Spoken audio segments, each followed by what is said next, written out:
So what we've been doing here for the last couple of minutes while we were waiting for everything to warm up is we were trying to figure out how would one actually define what a circle is. And it's not really all that easy. It's an object you've known since maybe what, second grade, first grade, maybe even before then when you're trying to put those blocks in those holes and stuff. And of course some of you were trying to put the square in the round one and it just wasn't working.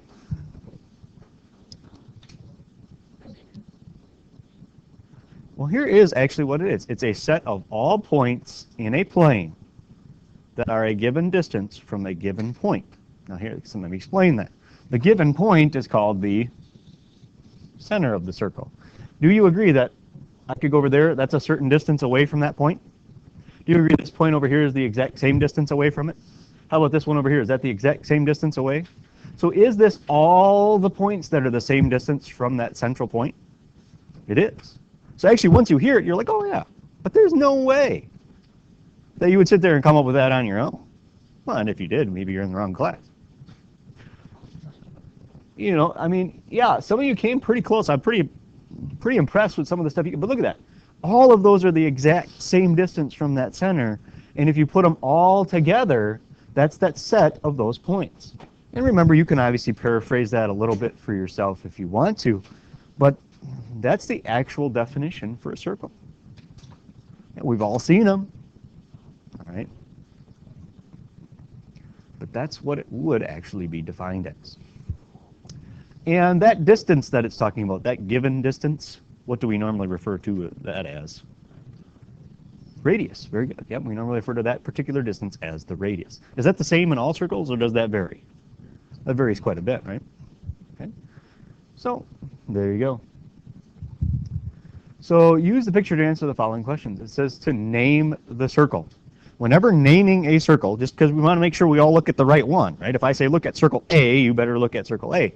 All you have to do is use the center. And in this one, what would you think the center is? Well, it's C. And so normally what you'll do, and let's face it, mathematicians, right? We came up with a symbol for that. Very tricky, the symbol we came up with. Well, okay, put yours in the center when you do it. Okay, circle C. Okay, and this is circle C because C is the center. If you said circle V, is circle V drawn on the picture that you have? No. Could we draw a circle around V if we had to? Yeah. But is it drawn here? No. Okay. And so look at it that way. That's the easiest way to do it. Just use the center. Name all radii. You may think that's a typo. Radius is singular. Radii is plural. Okay. Kind of like cactus and cacti. Right? Works the same way. Are there a few of them? Well, a radius means it has to go from the center and hit the outside, right? So does from C to Y, does that go from the center and hit the outside of the circle? Yeah, so C, Y, and then is that good enough? Or, yeah, I see a bunch of you doing that little line thing over the top. Notice, did I put arrows on it? I did not, because it's a segment, right? It starts and stops. Is that the only radius on there? Obviously, I put it plural, so you probably better find another one. Can you use CV? Does that still count as a radius? Yeah. Now, can you say it VC? Is there a rule that says you have to go from the center out? No, you could go the other way if you want. Do most people go from the center out? Yeah, but you don't have to. Well, I put a comma, there must be another one. CZ, okay. How about WX? Does that go from the center to the outside?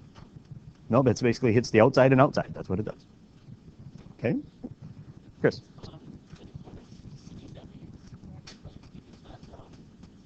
Right, it would not count it. Right. The question there was, what about CW? It's not drawn, so we're not going to count it at this time. Yeah. Same thing with CX. Technically, it would be if we drew it, but it's not in there. Mm-hmm. List all diameter or diameters. Remember, this means at the end there, that S means there could be more than one, or maybe not. That's what that normally means. And a diameter basically has to go from the outside to the outside, but it has to go through the center along the way. Do we have any that go from the outside to outside and hits the center along the way? We do. It is VZ. Could you say ZV? Is that all right? Yep. And in fact, technically, if you really wanted to, would there be anything wrong with doing that? Let's say, are we most of us going to do that? No, we're going to just do it the easiest way possible, right? Are there any other diameters? Again, outside to outside goes through the center. Well, WX goes outside to outside, but it doesn't go through the center. Okay? And YC actually just stops at the center. So that's list all chords. A chord is something that goes from outside to outside. Okay, starts on the outside and ends on the outside of the circle. So, well, there's one we haven't talked about yet, and that would be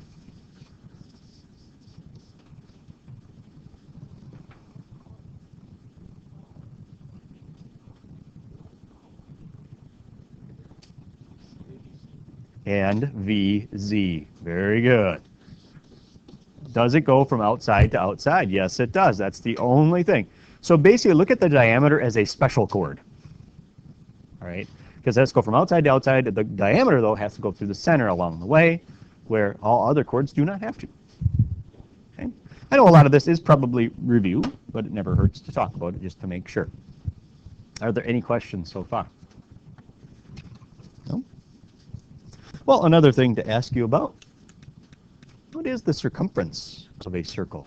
There is an actual definition for this, but what do you think? I'm going to kind of give you kind of both, probably. Anybody think they know what a circumference is? Yes.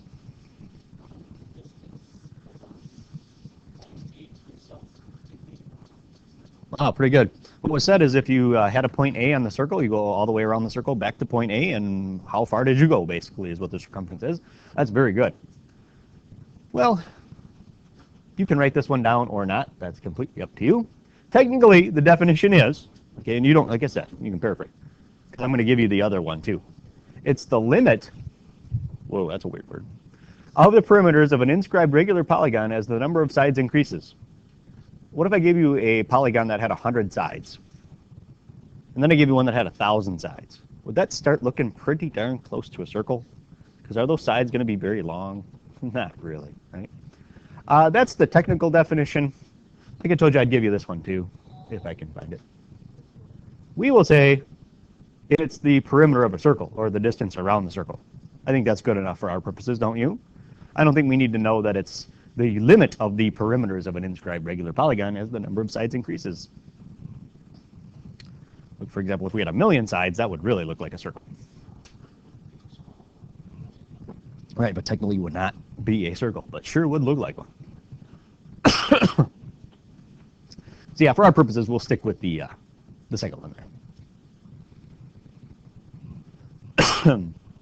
Anybody remember? There are actually two formulas you can use for circumference. Anybody remember either one? Diameter times pi is one of them, yep. And basically the other one's just the same thing written a slightly different way. And that is to take the radius times 2 and then take it times pi. Because let's face it, diameter's all the way across, radius is only halfway, so it kind of works out the same. And pi is actually a Greek letter. It's in the alphabet, if you actually went through the Greek alphabet. So this one here says basically 2 times pi times r is your circumference. That's obviously what the C stands for. Or if you want to, you can just take pi times diameter. If you believe you can remember both of them, then do that. If you think one of them is going to work better for you, then remember one and use it. Right? We're just going to check how close we are. We got some more time. So after example 2, I think we'll have to stop. So calculate the circumference of a circle if the diameter of the circle is 10 centimeters. Well, you notice off to the side I have given you both formulas. Here's where you either have to make a choice and use one or use the one that's going to be the easiest to use. And if I'm giving you diameter, which one's probably easier to use, number 1 or number 2? Yeah, number 2, because it just says take pi times the diameter, right? All right, so here we go. Circumference equals pi times diameter. Now pi, remember, is something that they found a relationship. What the Greeks did is they found a relationship in the circles. They found that the diameter and the radius does actually work with their circumference, and they found that ratio is about 3.14, which is what pi is. And they just said, oh, we'll call it pi. And so everybody knows that pi stands for that, but the good thing is now that your calculators actually have that key on there, so you don't have to round and use 3.14. Unless, of course, the directions tell you to, which mine do not. So here, I actually want you to use pi, and so right here I'm going to put the diameter, which is 10 centimeters, correct? Now here's where you really have to watch directions. The directions may say to give your answer in terms of pi. If that's the case, you will simply say my answer is 10 pi centimeters. Now the reason it's just centimeters is I never took centimeters times centimeters in this problem to make it centimeters squared. I just took pi times 10 centimeters, so that's why it stays that way. Or if it asks you to round, well then you should do that. And all you have to do then is on your calculator take 10 times pi, actually use the pi key, which I think in a lot of them is on the caret key, I think for a lot of them, except for the TI-30s, it's right above the caret key, so it has a pi button. And obviously if pi is 3.14, it should be no surprise that if I take 10 times that, and it asks us maybe to round to the tenths, we're probably going to have 31.4 centimeters. Obviously if it says to the nearest hundredth, I think it's what, 31.42 or something like that. You just have to watch where it says to round. And that's your job to read the directions. So what will the directions say for this? It'll say leave it in terms of pi, and this one will say to, round to the tenths or something like that. Right? Just watch directions. Why don't you try the next one while I record?